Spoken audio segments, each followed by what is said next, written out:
partnership with your hospital means so much to us because it means everything to others. By coming together, our teams are able to do the extraordinary, restore lives. This effort is truly a partnership for life.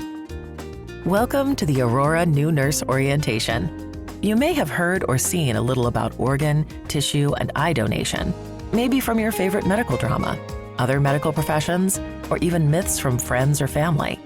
By the end of this presentation, you will have a better understanding of who we are, what we do, and how this partnership for life works. We're going to give you an overview of the donation process from start to finish. So let's jump right in. We are Arora, an organ and tissue recovery agency. Our mission is to restore and enhance lives through the gift of organ, tissue, and eye donation. Arora works directly with our donor families to facilitate the authorization for donation, and we partner with hospital staff to coordinate the donation process. We provide the family a clear transition in the goals of care for their loved one. Now that you know who we are and what we do, let's talk about how we work together. A vital piece of the donation process is the relationship we have with the hospital care team. In the early stages of the process, we rely heavily on the bedside nurses to be the eyes and ears for Arora. We cannot do the work we do without you. Federal legislation in the forms of the Uniform Anatomical Gift Act, the Uniform Determination of Death Act, and many others paved the way for the Centers for Medicaid and Medicare Services, or CMS, to begin reimbursing for the costs associated with organ transplantation. For this reason, CMS requires certain conditions to be met by both hospitals and OPOs. Your hospital partners with Arora to ensure that both parties are meeting those conditions and ultimately make donation possible. It is Arora's responsibility to evaluate, manage, and recover potential organs, tissues, and eyes for transplantation. It is the responsibility of the hospital to make timely organ, tissue, and eye referrals to Arora for evaluation of donation potential. So how does Arora get involved? It all starts with a phone call. CMS conditions of participation require that when a patient meets clinical triggers, a referral must be made to Arora within 1 hour. Simply pick up the phone and let us know that your patient meets clinical triggers. What are those clinical triggers? Just remember the gift of life. If you have a patient on a ventilator with a neurological injury and any of the following: a GCS of 5 or less, initiation of hypothermia protocol, family discussing potential donation, talk of terminal extubation, call Arora and we will begin the evaluation process. We understand that the ICU is a busy place, especially when getting a new admission. Anyone can make the phone call: the bedside nurse, the charge nurse, an RT, even the unit secretary. Once the referral is made, Arora will need to gather more detailed information on the patient. We will make a follow-up call to the bedside nurse, asking for the patient's past medical history, current lab values, vital signs, and details about the patient's neurological assessment. We will also need to know what the plan of care is for the patient. Are they a DNR? Is the family considering comfort care? Are there any diagnostics tests or procedures planned? Once we gather this information, we can determine our next steps. This may be an on-site visit by an Arora coordinator or daily phone calls. We ask that you call Arora back with any significant updates. Arora is available 24 hours a day, 7 days a week. Someone is always available to take your calls and answer your questions. If you are unsure if your patient meets triggers, go ahead and make the phone call. It is always better to be early than late. Donation is not just about organs and recipients. It's about caring for a grieving family. It's important that Arora is introduced to and speaks with the family at the right time. We rely on the bedside nurse to help us know when that time comes. Arora works closely with the hospital to evaluate the donation potential of all referrals. If we determine the referral is a potential organ donor, we will work with the hospital team in making an effective approach to the family. When Arora staff and the hospital care team agree that it is appropriate to initiate the donation conversation, an Arora Family Services Coordinator, or FSC, will initiate and lead the conversation. We acknowledge that often you, as the bedside nurse, have built a rapport with families, and we want you to continue that relationship throughout the donation process. So we invite you to be a part of the conversation alongside the FSC. If the patient is a registered donor, our FSC will inform the family and discuss the process, timelines, and expectations. If the patient is not registered, authorization for donation will be requested. Once authorization for donation is established, the Family Services Coordinator continues to support the family alongside the hospital pastoral care team. The Family Services Coordinator will also offer families immediate ways to celebrate the life of their loved one. Some of the options include a Donate Life flag-raising ceremony, shawls of compassion, and donor memorial cards. A flag-raising ceremony is a special way to acknowledge the donor's life and family, and also a symbol for the hospital staff to be aware that the gift of life is being honored in their facility. Shawls of compassion are shawls handmade by Arora volunteers and presented to donor families as mementos of their loved one and the gifts they gave. The shawls of compassion are meant to represent a warm hug or embrace from their loved one. We never limit the number of shawls a family receives. Donor memorial cards are provided to each family to be distributed however and wherever they wish. Families can personalize the cards with pictures, quotes, verses, or stories about their loved ones. Now that we've covered authorization and family support, let's dig a little deeper into the donation process. The Aurora Organ Procurement Coordinator, or OPC, who is also a registered nurse, will work with the hospital team to evaluate and manage the potential organ donor. This process might include ensuring organ optimization by maintaining or improving the donor's blood pressure, oxygenation, and fluid status, in addition to performing frequent labs to monitor electrolytes, blood counts, and organ function.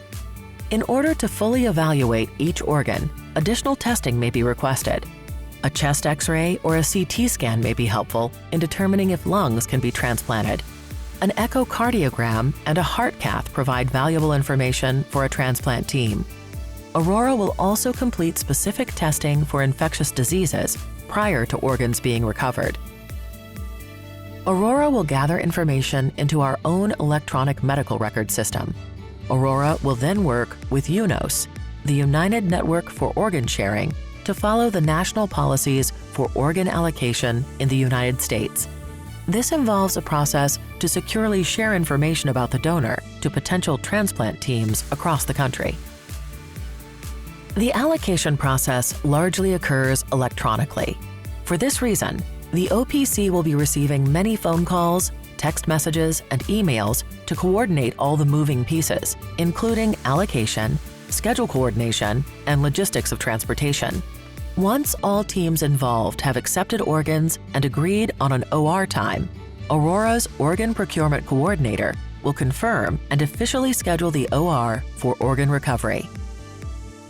The organ donation process is a lot of work, but ultimately, all of our efforts are to honor the life of the donor and their family and to save the lives of awaiting recipients. You hear a lot about organ donation, but it is less common to hear about the impact of tissue and eye donation. One organ donor has the potential to save up to 8 lives, but one tissue donor can restore and enhance the lives of as many as 50 individuals. As mentioned earlier, it is a requirement that all deaths be called into the OPO. Cardiac deaths should be called into Aurora within 1 hour of the death to begin the time-sensitive process of tissue donation. The parameters for tissue donations are constantly evolving, so each case must be evaluated at the time of the referral. When you call to report a death, our Family Resource Center will inquire about the patient's reason for hospitalization, cause of death, and any known medical and social history. Specially trained family resource coordinators approach the family for authorization of tissue donation over the phone, providing compassion, extending sincere condolences, and offering grief support in their immediate time of loss. we provide the same level of family support to tissue donor families as we offer to families of organ donors. Once donation has taken place, we maintain relationships and support for our donor families for as long as they wish to continue receiving it. We invite them to participate in grief support groups, volunteer opportunities, and annual memorial ceremonies. At Arora, we recognize that not only has the family suffered a loss, but so has the hospital staff who worked with the patient and family. We work to provide support and closure for our hospital personnel. In the weeks following the conclusion of a donor case, we will provide outcome information regarding how your patient's legacy lives on. We will share basic recipient information, including hobbies, interests, age, and non-specific geographic location, as well as how the recipient is recovering. Arora may conduct some type of case review with your hospital staff and administration. This is a time for forthright conversations about our success with the donor case and to discover opportunities for improvement. Open and honest feedback is always welcome. Throughout the year, Arora hosts several events to honor the lives of our donors and their families. We invite families, as well as hospital staff, to participate in these events and get involved in volunteer opportunities. Today, we've given you an overview of the organ, tissue, and eye donation process. Together, we can do the extraordinary. We can restore lives. If you remember nothing else from this presentation, remember that the phone call you make will directly impact someone's life. Over half of Americans are registered to become organ donors. There are 8 donatable organs: heart, pancreas, liver, 2 lungs, 2 kidneys, and intestines. There are 8 types of donatable tissues: bone, skin, ocular, osteoarticular, cardiac, tendons, ligament, and blood vessels. There are more than 100,000 people on the national waiting list. 20 people die each day while waiting for an organ. 3 people were added to the list during this presentation. Working with donors, we usually only get to see the tragic side of donation and rarely get a glimpse of the happily ever after. Here is one of those stories. Evan was kind of the compassionate, caring kid. Evan always wanted to be in your lap. Even all the way up until he was 16 and 6'2" and bigger than I am. Teenagers. Most of them just want one of these. Evan Cotillier was a little different. He wanted something else: to become an organ donor. He got diagnosed with juvenile myoclonic tics. And the first doctor we saw said, once he hits puberty, he's probably gonna outgrow those. Well, actually, puberty worsened. Made them worse, and he had his first grand mal seizure when he was in 5th grade.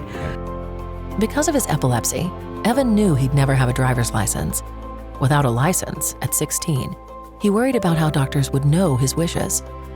He made his stepmom, Christy, pinky promise to donate his organs should that dire situation ever arise. Sadly, it did. I got up, I made coffee, read the newspaper, and someone told me to go check on Evan. And when I went in his room, I said, "Evan, did you take your medicine?" And he didn't respond to me. So I went over to him and I turned him over, and by the time we got him to Children's Hospital, it was too late. Evan died after an epileptic seizure and 4 days on life support. His parents honored Evan's wishes. The greatest gift that you can ever give is yourself. I know my son did the greatest thing. He's given families an opportunity to mend, to grow. During his life, Evan touched many, many people. Through his gift, he touched even more. People like Arkansan Jack Foltz. Through his gift to me, he totally changed our life. I mean, actually giving my life back. How many 16-year-olds would make it a mission of theirs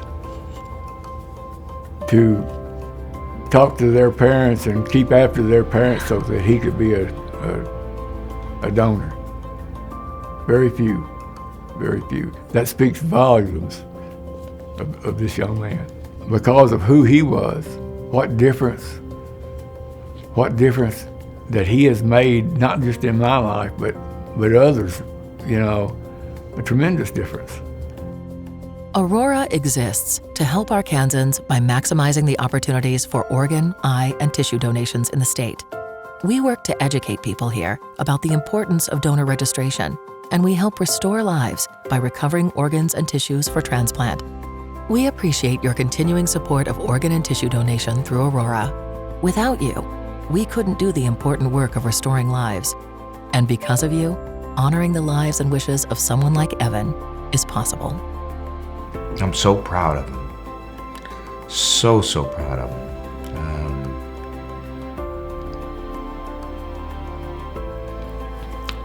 He used to always say, "Dad, when I grow up, I want to be like you." And I said, "Son, when I grow up, I want to be like you."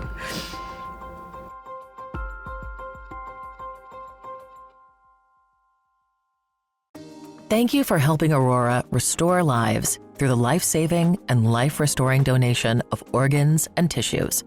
Our partnership is truly a partnership for life.